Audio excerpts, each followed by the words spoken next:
Алла Таала ар бирибизге ырыскыбызды берип атат турабы? Бирок эмнеге ырыскыбызды кээ бирлерин ушундай жакшылык иштер менен бөлүшпөй атат?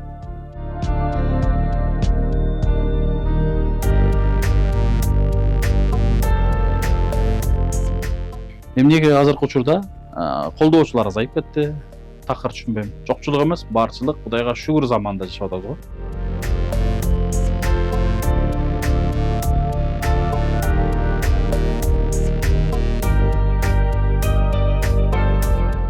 Негизи Ак Ниет Аманат фондунда бюджет жок өзү, бюджет 0. Улам кайрылуу болот, эл жардам берет, ушундай иштер жасалат.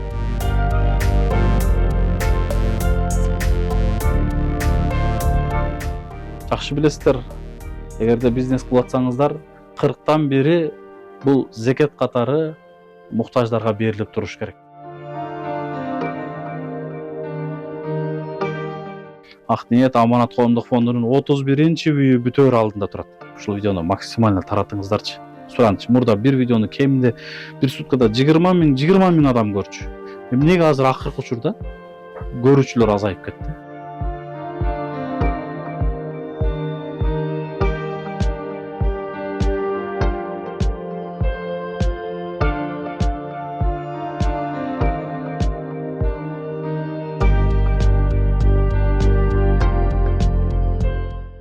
Ассаламу алейкум, урматтуу мекендештер, кадырман кыргызстандықтар, арбаңыздар. Кайрадан биз Ак Ниет Аманат коомдук кайрымдуулук фонду Жалал Абад жергесинде биздин YouTube каналыбыз аркылуу сиздер менен амандашып жүз көрүшүп турабыз. Урматтуу мекендештер, урматтуу беркаландар, эми бул элдик иште байма-бай сиздер менен бөлүшүп, байма-бай сиздерге кабардар кылып, анан сиздердин колдооңуздар, сиздердин жардамыңыздар менен болуп аткан ишти албетте аргасыз бөлүшүп турганга мындай айтканда мажбурбуз да. Анткени бул элдик иш болуп атат. Ар бир нерсени туура кабыл алыңыздар, туура түшүнүңүздөр туугандар. Алла ыраазы болсун. Кечээки биздин эфирибизден кийин канчалаган бир туугандарыбыз аябай бир жакшы, керемет сөздөрүн, керемет ой пикирлерин, керемет бир сунуштарын жазып кетишти. Андан сырткары биздин ушул Ак Ниет Аманат коомдук фондунун ушул үйгө деген капчыгында болгон 2,5 миң сом гана каражат калды. Албетте буга деле кыжалатчылык жок, бирок канча да уютку бар деп мен тамаша иретинде сиздерге айтып кеттим элем. Чындыгында негизи 2,5 миң сом каражат калган. Стена толугу менен бүтүп, чатырга киришип, мисалы ошол эле таштамай, стропила рейкасын, черный рейкасын алгандан кийин мына ошончо алып бүткөндөн кийин ошончо каражат калган. Эми мен азыр бир сонун жаңылык, сонун кабарды сиздер менен бөлүшкүм келип турат, урматтуу мекендештер. Албетте, урматтуу мекендештер, бул үй ээсин сиздер жакшы билесиздер. Ооба, биз үй ээсин сиздер менен бөлүшпөй атабыз, анткени үй ээсин сиздер менен бөлүшкөндө гана ушундай бир кээ бириңиздердин же бул бир тууганыбызга тааныш инсандарбы туура эмес комментарий берип калган учурлар болуп атат. Эми биздин көзүбүз менен караганда, мындай айтканда, муктаждыгы ошол учурда көрүнүп турду да. Себеби 6 баласы менен ушул жердеги урап калган үйдө, кыштын ызгаар суугунда 6 баланын эң кичүүсү 2 айлык болчу да. Мына ошол 2 айлык кичинекей наристеси менен кош 6 бала менен ушул жерде урап калган. Илгери чечендер салып, илгери чечендер күн калкалап жашап кеткен үйдө жашап атканын көрүп, анан биз муктаждыгын эске алып, жаз келсе ушул ишти баштайбыз дедик элек. Мына Кудайга шүгүр, Алла Тааланын буйругу менен мына азыр аркаман чуркап жүргөн балдар ушул 6 баланын экөөсү да, мындай айтканда, эң улуусу ишке жарап калды. Мына чатыр толугу менен жабылып бүттү, урматтуу мекендештер.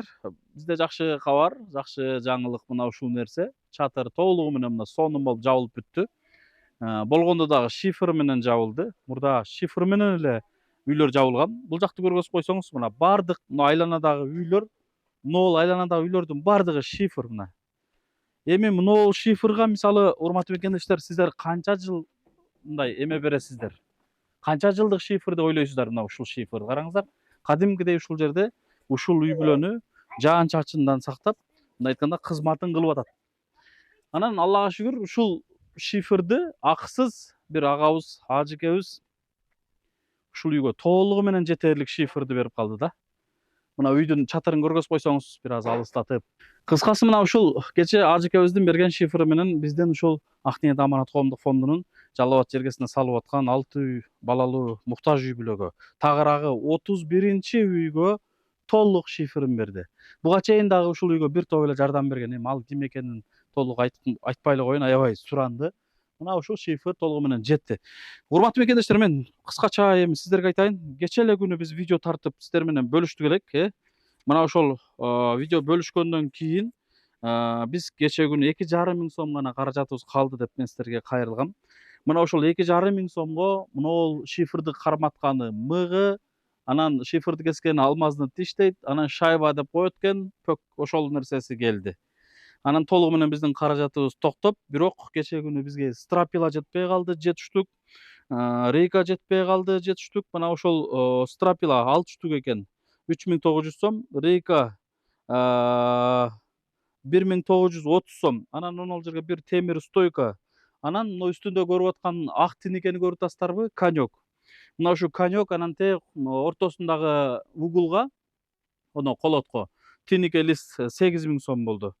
Анан мына ушул нерселери туугандар, ушул нерселери кече биз 8,000 сом ушул конек лист, темир стойка 1,300 сом, рейка 1,930 сом, стропила 6 3,900 сом. Мындай айтканда кече биз 15,000 сомдук материалды карызга алып келдик элек. Эми иш токтобош керек болуп атканда, бул жерде иш токтобош керек. Мына ошентип урматтуу мекендештер, эл жакшыларынын кече биз видео чыгаргандан кийин колдоосу, жардамынын аркасында 22,800 сом каражат чогулуп калыптыр. Бир күндө. Кече кечкамал биздин видеобуз кирди. Мына азыркы учурга чейин 22,800 сом каражат чогулуп. Бул кечеки биз чыгарган видео мурда күнү тартылган. Биз кече ушул 15,000 канча сомдук материал карызга алып келдик элек. Дароо ошол 22,800 сомдук каражаттан ошол 15,000 сомду карызды бүгүн дароо бердик. Ошондо бизде так 7,000 канча сом каражат азыркы учурда турат туугандар. 7,000 канча сом турат. Бирок бизде чатыр толугу менен бүттү. Мен кыскача айтып кетейин эми. Фундаменттен баштап коеюн. Фундаментке бетонун акысыз берген, кыскасы акысыз берген материалдардан сырткары фундаментке толук расход 134,512 сом кеткен. Бул уста акысы 19 кубаны 2,000 сомдон куйушкан туугандар. Ким кандай түшүнөт билбейм. Андан сырткары ошол опаловка аренда, арматура жана башка үйдү бузган, мусор ташыган бардыгы бирип 134,512 сом дубалга чейин расход кетти. Ал эми стенасына, дубалына 12,5 миң кирпич кетти. 12,5 миң кирпичтен так 5 портерин, анан 3,5 миң кирпичти бирөө берди, калганын сатып алдык. 4 миң бир кирпич сатып алдык, кийин 1,800 сатып алдык. Кыскасы сетка мык, цемент, кум жана башка нерселер менен стенага кеткен толук расход, уста акысы 12,500 кирпичти 7 сомдон 87,500 болот. Ошону кошкондо стенага 177,550 сом расход кетип атат. Ал эми чатырына, урматтуу мекендештер, бизге чатырына ушул шифрды акысыз берди деп атам го, бирок жыгачтарды биз сатып алдык. Жыгачтар, рейкалар, чорный рейка, шифрдын рейкасы, конек жана башка ушунун бардыгы такта, конек, мык, лист, общий ушул нерселер 80,230 сом расход кетиптир. 80,230 сом. Ал эми уста акысы азыр бул жерде квадратын толук эсептеп бүтүш элек. Болжолдуу мен эме менен чакканда ушул 115-120 шифр кетиптир. Бир шифр 1,65 квадраттан чыгып калат экен. Ошол 46 миңден 50 миңге чейин уста акысы болуп калат экен. Чатырдын уста акысы. Мен азыр устагалардын чатыр менен эсептеши элекмин. Кудай кааласа, 1-2 күндө кимдир бир жакшы инсандар ушул чатырды жаап берген усталардын кызмат акысына мен себепкер болом деген бир туугандар болсо, байланышыңыздар, кабарлашыңыздар. Ушул реквизиттин астынагы шотко колдон келиши көмөктөшүңүздөр. Биз кудай кааласа ушул иштерди токтотпостон алдыга жылдыра берели деген гана үмүт, ой, урматтуу мекендештер. Ошентип чатырына толук расходу 126 миң, азыр усталар чатырын квадратын эсептеп бүт элек. Ушул 126 миңден 130 миңге чейин расход кетип атат. Мына ушундай, урматтуу мекендештер, мен кыскача айтып кеттим. Эми жакшы кабар, жакшы жаңылык. Электромонтажды байкадыңыздарбы? Электромонтаждары толугу менен кече бир инибиз ошол Дос курулуш компаниясында эмгектенген, ошол жердеги сотрудник деп коет. Мына ошол жердеги инибиз ушул электромонтажын толук баягы ошол жердеги иштеген дагы бир Абдивахив деген таксыр толук электромонтажына ылайыктуу материалын берген. Ал эми дагы бир мырза келип туруп электромонтажын менден жардам болсун деп кечээ акысыз тартып берип кетти. Электромонтаж мындай айтканда жардам болду. Анан дагы бир жакшы кабар, бизде мурда ушул Жалал Абад чергесинде салган үйлөрүбүздүн биринин печкасын акысыз куруп берди эле. Үйдүн жылытуучу печкасын. Ошол мырза ушул Тайгарадан Самат деген мырза кечкурун байланышып, мен ушул үйгө материалдарын дагы ала барайын деди. Мен толук түшүнбөй калдым. Балки материалдарын өзү ала келеби? Кыскасы ушул печканы толук акысыз мен кылып берем деп күтүп атат. Биз дароо добро берери менен келип салып берейин, менден ушул мындай ыраазычылык болсун, менден ушул жардам болсун деп ал мырза күтүп атат. Мына ушундай монтаж акысыз бүттү. Печка эртең акысыз бүтүп калат экен Кудай кааласа. Ушундай иштер кетип атат Кудай кааласа. Мына ушундай. Эми мен ол ишке деле чындыгында ыраазымын. 3 күн, 4 күндө дубалы бүттү. Чатыр кечээ башталган, бүгүн жаап бүттү. Жана эле обедте бүтүштү мына. Азыр обедтен өтүп калды. Крыша, чатыры толугу менен шифры жабылып бүттү. 2 күндө чатыры бүтүп атат, 4 күндө стенасы бүтүп атат. Бир жума иш болду болгонучу. Эми ортодо жамгыр жаап кичине чозулду, бирок негизинен иш 1 жума же 6 күн эле иш болду.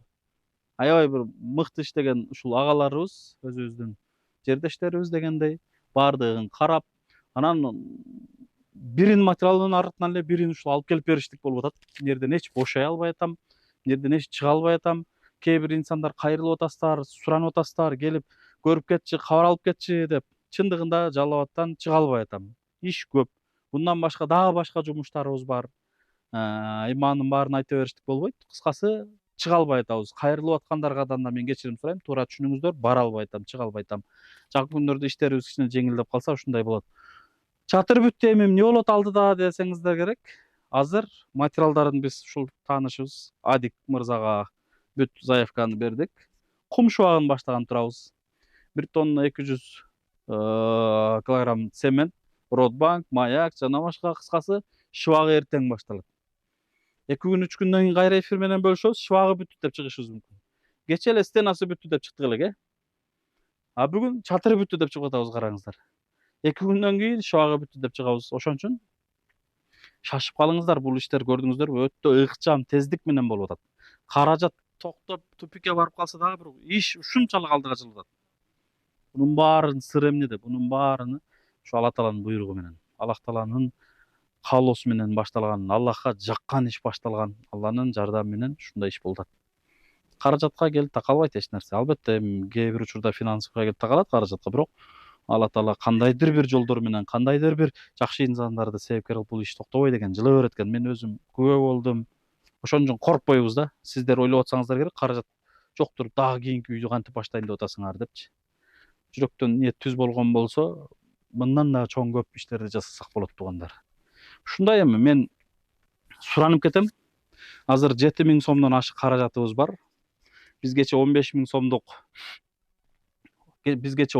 сомдук карызга алып келген материалыбызды сиздер кечээ видео чыккандан кийин ушул 22.800 сом каражат салып, мына ошол карызыбызды бүгүн жаап, материалдан карызыбыз толугу менен жабылып, 7000 сомдон ашык каражатыбыз турат. Азыр ушул шыбагына материалга заявка бердик, бирок ал Адик менен жаздырып турсак болот, бирок азыр мен срочно кум төктүрүшүм керек болуп атат. 1 зил 5500 болот.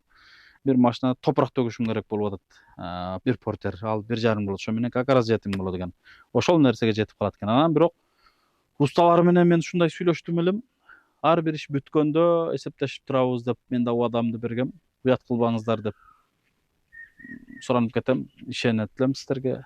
Эртең 2 күндүн ичинде ушул усталардын чатырынын кызмат акысын эсептешип алсак дейт элем.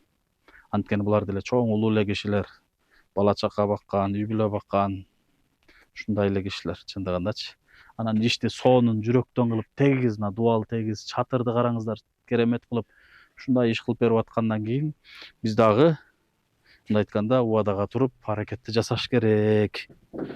Анан эми кечээ ошол ажыкебиз 100 шифр берди деп атабыз го. Ошол 100 шифрдын бир 30 шифр ашыптыр. Буйруса биз бул жака могул тамдан нары скат кылып, ушул могул жагын пакса менен урабызбы, кыскасы дубалын уруп, бир скат кылып могул жака тандыр кана, очок кана, ушу скалат ушундай нерсе салып, анан ушул шифр ушул жака жетип кала тургандай болуп турат. Кудай калса баягы терилип жакшы эместери калды да, ушуларды ушул навеска болсо деле жаап турсак болсо керек туугандар. Эми азыр үйдүн ичинде бир тазалоо иштери болуп атат. Мен кыскача сиздер менен бөлүшүп деле койсом болот. Анан эми туугандар, монтажы кадимкидей эле ушул евро монтаж болду. Мына монтажын тартып койду. Ушул жерге автоматтар терилет. Баардык комнаталардын щит коюлат, автоматтарга щит. Кадимкидей эле ушул евро монтаж жакшы тызымдар менен жасалды. Бул кадимки эле ушул чакан кухня бөлмөсү, наркы жатакана бөлмөсү, бул жагы конок бөлмөсү, 3 бөлмөлүү үй болуп атат. Ар бир бөлмөгө 2ден 3төн розеткалар коюлду, включательдер баардыгы коюлат. Бул жер, мына сиздер көрүп аткан жер, бул жер эшик деп ойлошуңуздар мүмкүн. Жок, наркомдага кире турган эшик эмес. Бул печка. Бул жерге кадимки баягы печка курулат. Нарана духовка коюлат, наркомто да сый берет. Печка менен мына комната, эшигин астына наркомто да сыйт. Кудай калса эртең Самат мырза келип печкасын баштап берет. Ушул жерге 2 күндөн кийин биз дагы видео менен бөлүшсөк, ушул жерге толугу менен печкасы дагы бүтүп калат туугандар. Биз швагын бүтөөрү менен дароо стяжкасын бүтүрүп, эми отделкасына киришебиз. Кыскасы азыр бул үй бүлө, урматтуу мекендештер, 6 баласы менен батирде жашап атат да. Квартирада жашап атат. Ошого биз ушул квартирада квартплата төлөп жашап атат 6000 сомдон. Эртерээк ушуну бүтүрүш керек, үйдү тапшырыш керек. Мен ойлогом ушул азыр майдын бүгүн 16-сы экен, 16 май. Дагы 14 күн бар жаз мезгилинин бүтөөрүнө. 14 күндө биз могул үйдү швагын бүтүрүп, уста булар отделкасын кылбайт. Отделка устага келип калса, дароо отделкасына киришип, кыскасы ушул жаз мезгилинин аягында жайга жеткирбей ушул үйдү бүтүрүш керек. Анан даярдыкты көрүп туруп, үйдү тапшырыш керек ачылышын кылып дегендей. Ушундай достор, бизде суранам. Видеону максимально таратыңыздар. Кечегиндей аракет кылыңыздар. Көп түкүрсөкөл болот, көптөшөлү. Жалгыз аттан эч качан чаң чыкпайт. Бул иш жалгыз адамдын аркасында болгон жок. Биз жөн гана себепкер. Биз жасап аткан жокпуз, биз кылып аткан жокпуз. Биз жөн гана себепкер. Албетте жасап аткан, жардам берип аткан сиздер, эл жакшылары, элибиздин колдоосу менен Ак Ниет Аманат коомдук фондунун 31-үйү бүтөөр алдында турат. Быйыл буйруса, жыл аягына чейин 34 үй тапшырышыбыз керек. 34-үйдү. Ошондо мындан башка дагы бир 3 үй салышыбыз керек. Максатты койсоң, бийик максатты койсоң. Бийик, узак ниетти койсоң, Алла Таала ошого жараша жеткирет. Анан кичинекей чабак менен эле паста аракет кылып жүрсөң, ал жерден көтөрүлбөйсүн. Ошон үчүн канчалык узак максаттарды, ниеттерди коюп, канчалык бийик максаттарды койсоң, Алла Таала ошого жараша бере берет. Алла Таала айтат го, сурагыла берем дейт. Сурашты үйрөнөлү. Мен сиздерге дагы бир мындай айтып кетер элем. Алла Таала ар бирибизге ырыскыбызды берип атат турабы? Бирок эмнеге ырыскыбызды кээ бирлерин ушундай жакшылык иштер менен бөлүшпөй атат? Эмнеге? Анткени ниет жок да көкүрөктө. Бизде суроо жок, Алладан сурануу жок.